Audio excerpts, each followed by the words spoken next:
Mesdames, Messieurs, citoyens américains de l'État de San Andreas, l'institution du Los Santos Police Department connaît depuis un certain moment maintenant une recrudescence certaine de la criminalité. Recrudescence qui est suivie d'un manque de conscience certain d'une grande partie des citoyens quant au travail fourni par les agents du LSPD. Ce manque de conscience se marque par la disparition du respect de l'uniforme de policiers et des lois en vigueur. Nous plongeons 20 ans en arrière. L'activité illégale était déjà présente, mais les citoyens américains qui faisaient partie de cette activité illégale montraient une certaine distinction envers l'uniforme du policier. Auparavant, il existait une certaine crainte du policier, non pas pour la violence qui pouvait en résulter, car le policier, lui, n'est pas violent. La crainte du policier s'explique par sa fonction, qui est de faire respecter la loi et d'appliquer des sanctions si elle n'est pas respectée. Aujourd'hui, les gens nous tirent dessus, crachent dessus, et nous montrent une violence certaine envers l'uniforme et l'homme qui est derrière celui-ci.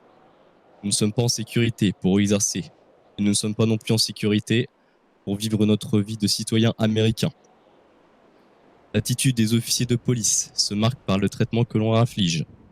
Ils ne sont pas brutaux, si on peut les qualifier de tels, par le plaisir, mais ils réagissent en conséquence de comment ils sont traités. Nous arrivons à un niveau si bas que nos agents se voient salis par la criminalité, se font cracher dessus, se prennent des jets de briques, sont insultés, parfois haïs par certains citoyens américains. Et nous en arrivons malheureusement jusqu'aux agents qui sont pris en otage, ciblés par des tirs d'armes à feu, de poing jusqu'à l'automatique. Et nous avons malheureusement des agents aujourd'hui qui meurent de plus en plus. Nous subissons des violences au quotidien, comme nous en avons jamais vécu auparavant. Et sans parler du Los Santos Police Department ou des forces de police de l'État de San Andreas.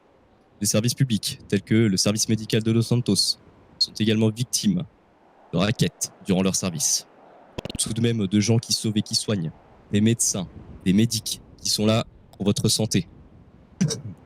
Et malheureusement, certains agents sont excédés par le niveau d'irrespect, d'insécurité et de violence auxquels ils font face. Ce qui peut expliquer parfois ce que vous qualifiez de violence ou de brutalité. Depuis que les services de maintien de l'ordre et de la paix existent dans le monde, il y a toujours eu des violences et de la brutalité. Il y en aura encore bien après nous. Nous nous efforçons, les unités compétentes, pour limiter, sanctionner et poursuivre en justice les agents qui pourraient entacher l'image de notre institution en commettant des violences injustifiées. N'oublions pas que la criminalité est animée par des citoyens américains. N'oublions pas que ces citoyens américains animent la criminalité, sont les auteurs de ce pourquoi certains agents du LSPD commettent parfois des violences, même si celles-ci n'ont pas à avoir lieu, et qu'ils soient excédés par cette criminalité de certains citoyens américains. N'oublions pas que si les agents n'étaient pas constamment en danger, ils ne seraient pas sous pression et ne commettraient pas d'actes dépassant leur volonté par simple but d'essayer de préserver leur intégrité physique et morale. N'oublions pas que malheureusement, certains citoyens américains d'aujourd'hui font tout pour entacher la réputation des services de police, quitte à mentir, à donner et répandre de fausses informations. J'ai peur de croire qu'aujourd'hui, le fait qu'un département de police fasse le travail qu'on lui demande ne soit pas la volonté de certains citoyens. J'ai peur de croire que la volonté de ces certains citoyens, qui sont citoyens américains, mais également citoyens de l'État de San Andreas, où le LSPD exerce, soit l'apparition d'un département de police ripou, d'un département où les policiers ne respectent pas les lois et les codes qui leur en sont attribués afin d'accomplir ce qui est à leurs yeux leur désir personnel d'affronter les lois des États-Unis. Moi, du haut de ma fonction de Chief of Police, je serai le premier à combattre les exactions commises par des agents sur ma circonscription, ainsi que les exactions commises qui pourraient entacher la réputation du département et les exactions qui pourraient remettre en cause l'intégrité physique et morale de chaque citoyen sur le sol de l'État de San Andreas. Il faut noter que malheureusement, le LSPD ne peut plus assurer la sécurité dans des zones de la circonscription telles que les quartiers défavorisés de Los Santos. Ils sont sous l'emprise de groupuscules que l'on peut qualifier d'anti-police. Groupuscules affirmant qu'ils gèrent eux-mêmes la sécurité au sein de ces quartiers. L'intervention du LSPD est moindre dans ces zones pour éviter tout conflit armé. Encore hier, un de nos véhicules qui est passé dans le quartier de Forum Drive dans le cadre d'une course-poursuite s'est vu victime de tirs d'armes de calibre 9 mm, ce qui confirme la véracité des gangs de quartiers défavorisés. Les services de police feront tout pour que ces exactions cessent et ces exactions pourront mener à des interventions de grande ampleur afin de rétablir l'ordre d'une main de fer. La plupart des manifestations qui sont organisées à Los Santos, ce sont des gens des bas quartiers qui y participent dans le simple but de nuire aux forces de police et de faire des dégâts corporels et matériels, notamment en jetant des projectiles sur les voitures et les agents, grâce à des pierres, pavés et autres objets obtenus en dégradant la chaussée, en dégradant le bien public. À noter que ces gens de bas quartier ont la plupart partie de groupuscules. Le LSPD appelle également à la vigilance en évitant les quartiers suivants. Forum Drive, Alta Street, El Burro, A-City, El Rancho, Awick et Morningwood. Qui où lâche des groupuscules ayant recours à n'importe quel moyen afin de se faire de l'argent, tels que les raquettes, vols, prises d'otages et bien encore malheureusement. Nous invitons également à éviter les commerces y trouvant, même gérés par des groupuscules. Commerces dans lesquels vous pourrez être agressé, racketté, voire blessé. Comme ce fut le cas au magasin LTD de Forum Drive où 2 agents ont été poignardés alors qu'ils venaient y faire des achats. Nous avons également des remontées de citoyens américains qui ne font pas partie des services de public, qui nous ont remonté la violence de ces groupuscules au sein de leur commerce. Les violences non justifiées des agents du LSPD ne sont pas excusables, mais ne sont pas extrapolées pour le peu qu'elles existent réellement. Rappelons que beaucoup d'agents sont victimes de graves violences commises par la criminalité. Le LSPD n'est pas contre les citoyens. La police est citoyenne, car derrière chaque uniforme, nous retrouvons un citoyen américain. Le département de police de Los Santos est là pour les citoyens de l'État de San Andreas et pour les citoyens des États-Unis d'Amérique, comme il a toujours été depuis sa création. J'adresse à chaque citoyen ma sympathie en vous remerciant. Stay safe and God bless America. Du coup, Chief, par rapport à ces anciens agents qui auraient dénoncé une certaine omerta au sein de votre service de police, qui dénonceraient une sorte de misogynie au sein de votre service, notamment des attouchements. Avez-vous un commentaire là-dessus? Écoutez, non, j'ai tout simplement aucun commentaire à faire à ce sujet. Du fait que pour le peu de personnel féminin qu'on a eu au sein du LSPD, le personnel ne s'est pas plaint justement de ce genre de choses. Nous sommes encore à l'heure d'aujourd'hui à même de vous en parler puisque nous avons des effectifs féminins au sein du service. Concernant une omerta, non. Je ne suis pas non plus d'accord avec ces dires. Il est vrai que malheureusement certains agents connaissent une certaine frustration en quittant le service du fait qu'ils n'aient pas eu ce qu'ils veulent.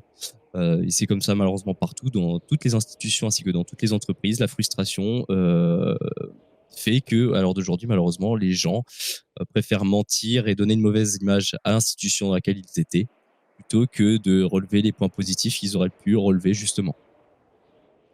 Très bien. Et qu'avez-vous à dire concernant la personne qui aurait été avocat, avocate, rappelons-le, et qui aurait dénoncé certaines bavures administratives? Alors, pour les téléspectateurs, je le rappelle, une bavure administrative est une faute volontaire commise par un agent afin d'augmenter une amende sur un prévenu. Concernant les bavures administratives, nous en avons entendu parler. Nous avons l'œil et la main mise sur chacun des dossiers ainsi que les casiers judiciaires qui sont créés.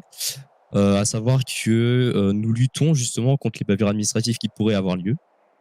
À l'heure d'aujourd'hui, nous n'avons pas recensé d'autres bavures administratives que celles qui auraient pu être relevées. Nous nous efforçons justement de former correctement nos agents. Et également, nous poursuivons en justice les agents qui pourraient effectuer des bavures administratives, ainsi que des bavures telles qu'elles sont, donc bavures policières avec des violences, etc. Très bien.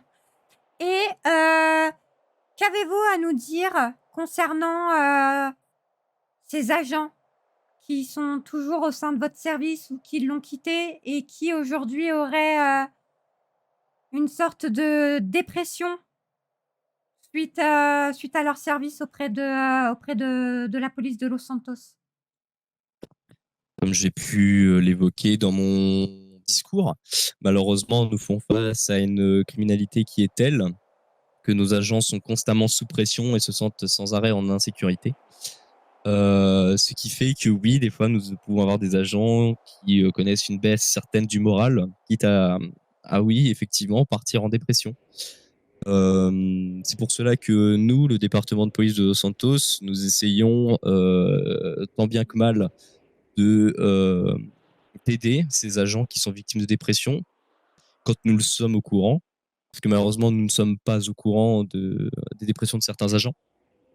Et les agents qui pourraient être victimes de dépression sont déclarés par moi-même inaptes opérationnels jusqu'à temps qu'ils aient un suivi médical complet et que un médecin m'affirme que les agents puissent reprendre le service.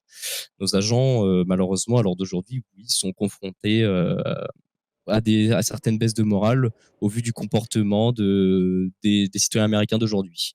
Je n'englobe pas l'entièreté de ces citoyens. Je remercie d'ailleurs les citoyens qui soutiennent les forces de l'ordre. Mais malheureusement, à l'heure d'aujourd'hui, les citoyens ne respectent plus notre uniforme et nous nous sentons, oui, en insécurité pour travailler.